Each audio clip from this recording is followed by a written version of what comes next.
Guys, welcome to my channel. My name is Inyoma. I go by The Simple Pharmacist here on YouTube, or you can find me on my website, thesimplepharmacist.com, and that's pharmacist spelled with an F, not a PH.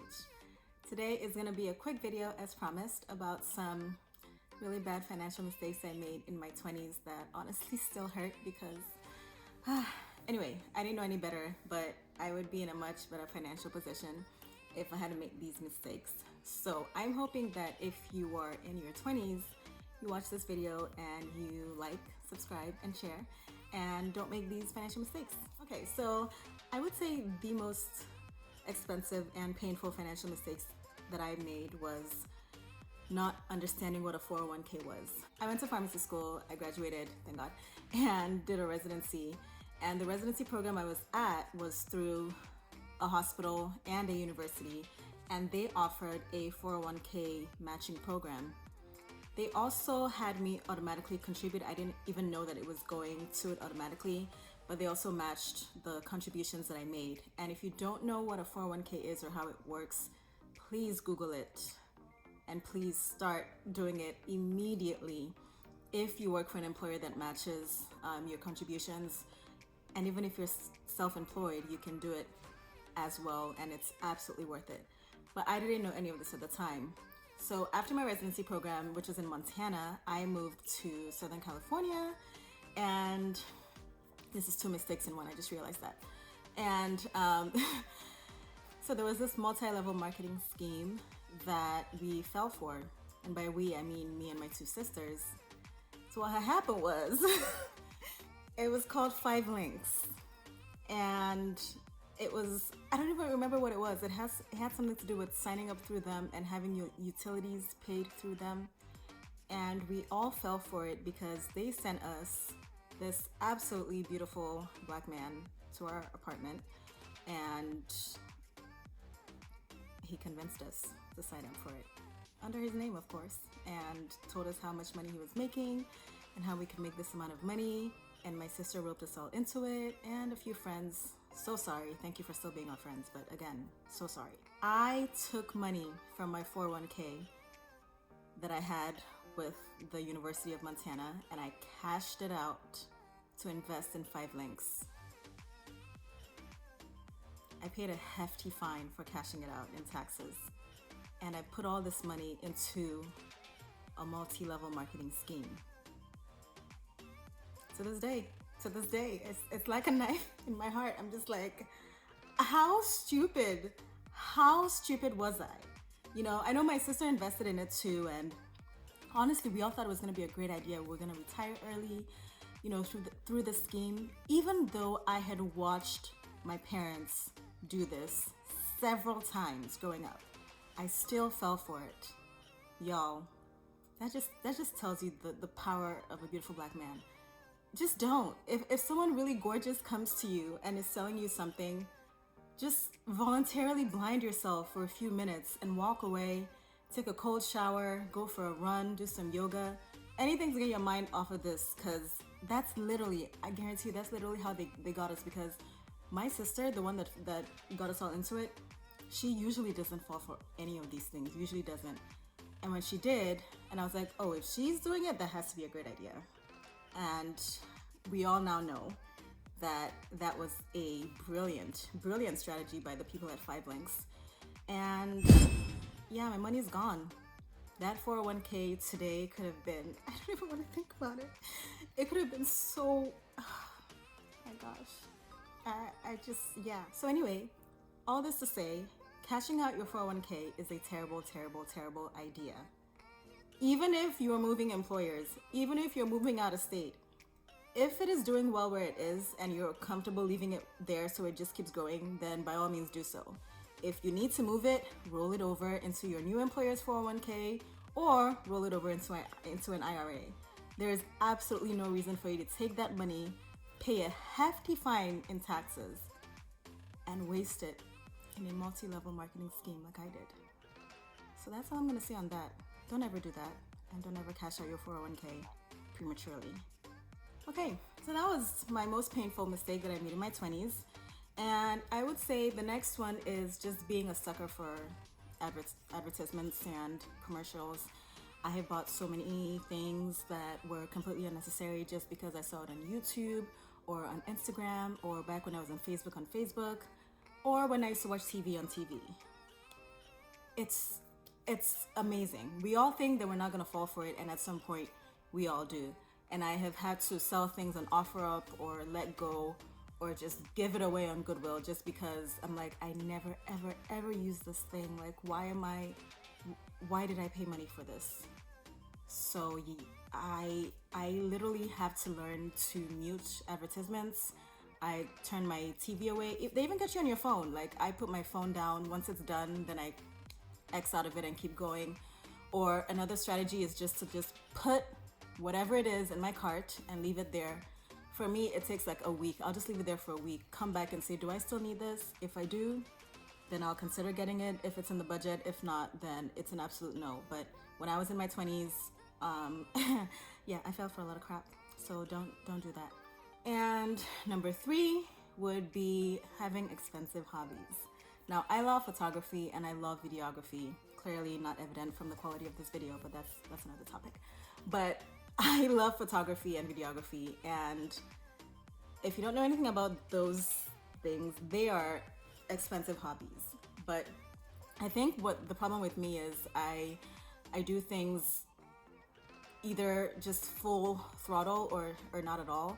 So when I got my Canon 70D, I didn't just get the camera. I got like 3 different lenses and a photography stand and like the backdrops, and I have a whole bunch of photography things in my garage that I now have to do a garage sale for because I have never used them. It's been like 3 years. I was like, I didn't even know this was still here. And then on top of that, when you buy all these things and you don't use it for a while, you genuinely forget what they are for. And then you have a bunch of nuts and bolts and pieces that are just sitting there and you're like, I don't even know where this came from. Like, I bought things from, what's it called? Indiegogo? Yes. And I bought like a Mocha cam, this kind of like 4K camera recording thing. And I'm just like, I literally used it once. It kind of fell apart. The footage got lost and it's been in my garage ever since. That was a complete waste of money that could have been invested, earning compound interest. So expensive hobbies are things that I have learned now to just temper my interest in. If I see something I am excited about, I will look into it and maybe do some research, but also just not go and buy the first thing that I see about it. If there's a hobby that I want to pursue and I don't yet have the equipment for it, then I will wait for a very long time and see if I'm still interested in it months later before I go in and buy more equipment for it. So a hobby of mine that costs absolutely no money and is something that I pretty much do on a regular basis is yoga. Actually, yoga does cost some money because a good mat will set you back like $100 or so, but it's something that I use every day, so I don't count that as money. Also, leggings. Leggings will cost you money, like good leggings, but $20 can get you a good pair of leggings from Target, so I'm not counting that. And I do yoga almost every day, and if you're trying to just do yoga, all you basically need is a mat.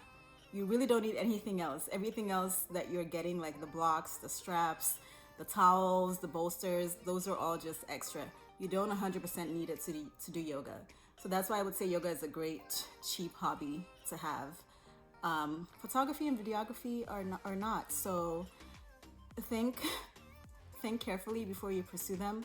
And if you are going to pursue them, make sure you actually use the equipment you buy. And maybe just wait a little bit before buying. See if you can rent it, see if you can borrow it. And just don't waste a lot of money, like hundreds to thousands of dollars in equipment that you're never gonna use.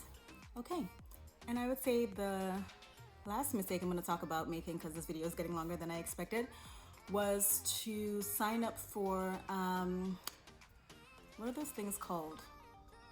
Like the subscription boxes. I did this with not just beauty products, but also with food. So I would have like a farm to home delivery kind of box with a lot of vegetables and fruits. The problem is that a lot of those vegetables would be things that we don't eat at all in my house. Like, none of us like lettuce. And there would be tons of lettuce in there.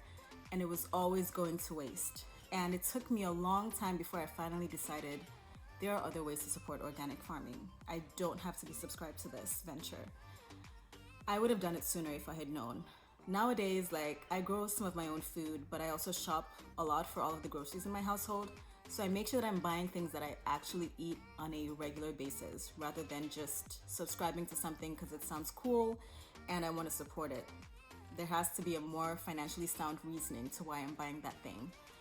And so that's about the food subscription. Now let's talk about the beauty box subscription things, which I am not saying it doesn't have value, especially if you're the kind of person that loves makeup and you love getting fancied up and you just love experimenting with just makeup is a form of artistry. And if that's kind of where you're at, I can see where this would have value for you. However, if you're paying $25 or $50 every month and you have a ton of samples piling up like I did for one of my subscriptions, for a lot of things that you don't use, a lot of things that don't fit your complexion, a lot of things like maybe you don't do the whole dry shampoo and you're always getting dry shampoo in the box every month, or you know that you already have these staples in your makeup routine that you always reach for and that have worked for you for years. Why are you paying $50 a month for something that is not going to add a significant amount of value to your life? That's my take on that. So I think for us women, there is a lot of pressure to always look good, which is BS, but you kind of have to consider the kind of beautiful that you want to be. If for you, that kind of beautiful is going to deprive you of a lot of money that could potentially be setting you up for a more stable financial future, then you need to reevaluate your choices in that direction. If you don't have an emergency fund, if you don't have investments, if you don't have a 401k that is getting fully matched by your employer, you don't have an IRA, and you are kind of throwing money away in an area that is not necessarily, at the end of the day, an absolute necessity, especially if you already have makeup that you use on a regular basis that you love and you enjoy using. Don't just go and subscribe to another beauty box just because your favorite YouTuber told you to. Those things have value for specific people and for specific purposes. But truly consider, is it for me at this moment of my life? Is it for me? If it isn't, then say bye-bye to that beauty box subscription. Put your money somewhere where it's actually gonna grow for you and where it actually makes sense. That's it for my 20s mistakes. I know there's a lot more. I'll probably do another video about this. I've made a lot of mistakes in my life so far, and there's more to come, I'm sure. But that's it for my 20s financial mistakes video, and I hope it was helpful. I hope you learned something. If you heard nothing else, do not cash out your 401k. Do not do it. It makes no sense. Not for anybody. I don't care how fine that person is. It makes no sense. Save your money, invest your money, and go to my website, www.thesimplepharmacist.com. Thank you. Like, share, and subscribe. Bye.